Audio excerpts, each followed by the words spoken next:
What do you do when you start to miss somebody who is dead? I try to think of something else. I lost my twin sister 6 years ago to suicide. I never thought of life without her. We came into the world together. I never thought we wouldn't leave together. It is unbearable.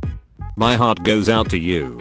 I could only imagine how it is for twins with having a stronger connection and bond. I know it's hard, and I wish I could say it gets easier. I wish you the best, and if you ever need to talk, I'm here. For whatever it's worth. My twin is alive, but might as well be dead from drug addiction. I can't even describe the feeling. Cry. Simple and pure. It can help so much.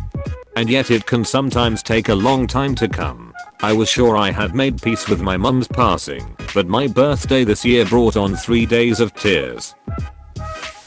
First I get sad, and that makes me wish I could have done things differently. And then I remember there are a lot of people in my life who are still alive, but won't be forever. So I check in with them and try to do and say the things I wish I had done or said with those who died. Thanks for this. My dad died exactly 5 months ago. Tomorrow. It's easy to get caught up in all the things I wish I could have said to him and done with him since he was only 52. But it's a great reminder to focus on all of the people who are still alive and all of the experiences and moments we will get to share together. I'm so sorry about your dad. My biological father was in his 50s when he died too. He was an addict, so his body just couldn't fight the cancer. He and I were estranged for about 15 years. But thank God we were able to reconnect before he died. He and I had never exchanged phone numbers before. But when he was in the hospital for the last time, we called and texted as much as he could. I have a VM of him telling me he loved me. He died 20 minutes after we left the room. I don't think he wanted to let go while we were there. We never know what could happen. We could die at any time. We have to cherish our loved ones. And like you said, we need to focus on making fond memories. That's what keeps us going.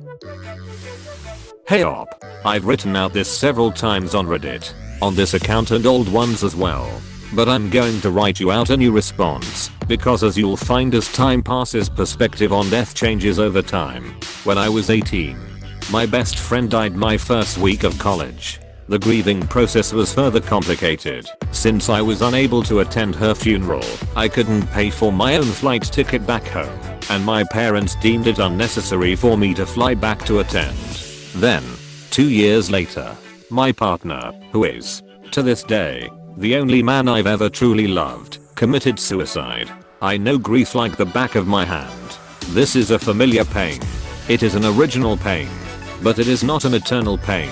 For a long while after these losses, it felt like they colored my entire world. Every memory, past and present, felt cloaked in incredibly sadness. My waking and dreaming life were completely consumed by mourning, and the transition was disorienting.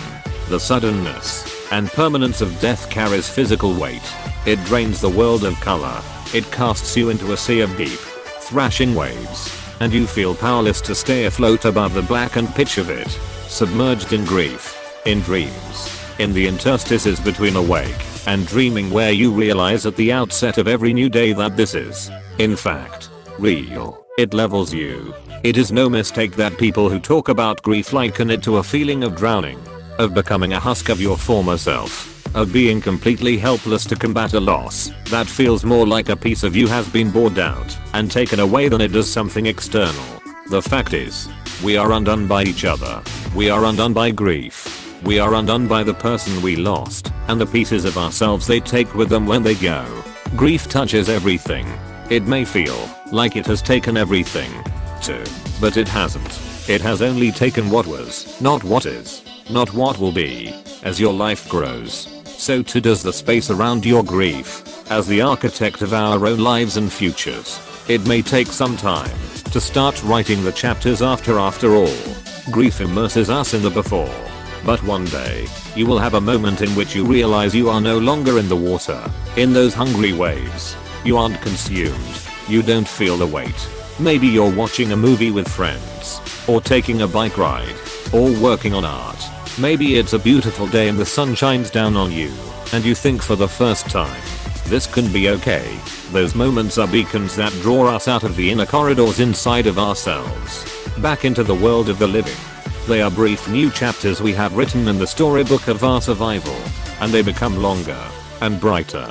Over time, we start to build a life around grief. Or rather, we build a life outside of it. The chapters we write become about the living, not just about the dead. They are visions of our former selves. They are a roadmap to survival. As the chapters grow in length and size, so too does our ability to live without the punishing weight of grief. It becomes smaller. It feels more like a sea inside a landscape than the water you find yourself dragged by in every moment. We explore the terrain, and we find there are ways to mourn the dead and call the living.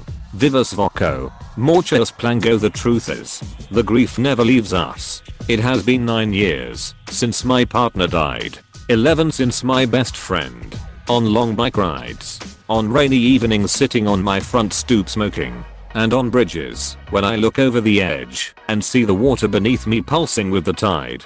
I whisper little messages to them. I'm carrying you with me through this wide and wild world. I talk about them to my new friends, so that the people in my life know who they were and why they were important. I share pictures and stories. I'll let myself wade in the grief. Sometimes, I submerge myself in it, and I know that too is okay. There is no roadmap for mourning. Opus. It is a labyrinthine journey into ourselves. A story we continue to write through the passage of time and through distance from the original pain. There is no finishing. There is only revision. In a decade, you will look back and you will know what you have lost, but it will just be a shade of the things you know, feel, and have now. Let yourself feel this loss. Let yourself be swallowed by it. Know that this is okay, and know, too, that you are also grieving the pieces of yourself that were lost, too. Godspeed. Opus 3 edit. Holy shit. Thank you guys for all of the golds and other awards. There are so many awards now. What do they all mean?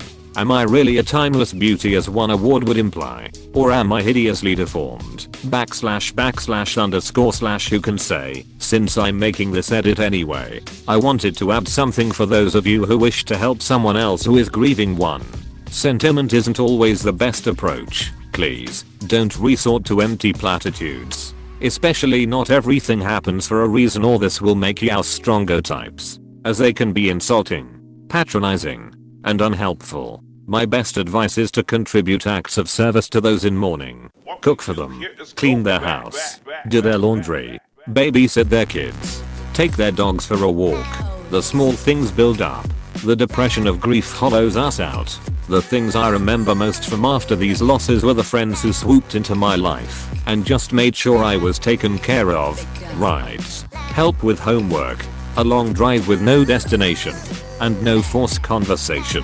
One friend of mine took me out to the mountains, laid down a huge tarp, and lined up glass bottles and old VCR tapes for me to smash with a golf club and a baseball bat.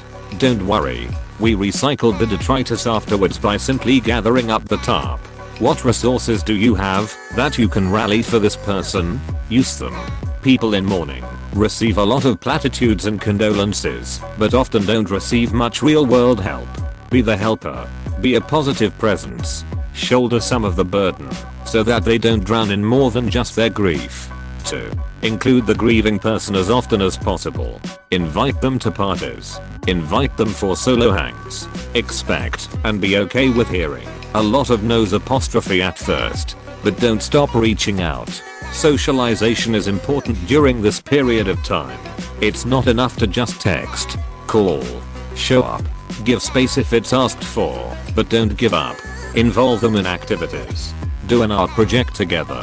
Shower them with plants. Take a walk on a sunny day. Be okay with silence in conversation. Make it comfortable. Meet them where they're at. That is what good friends do. This is how you can help. 3i Ducking love you all. You are such kind people. Don't ever give up hope.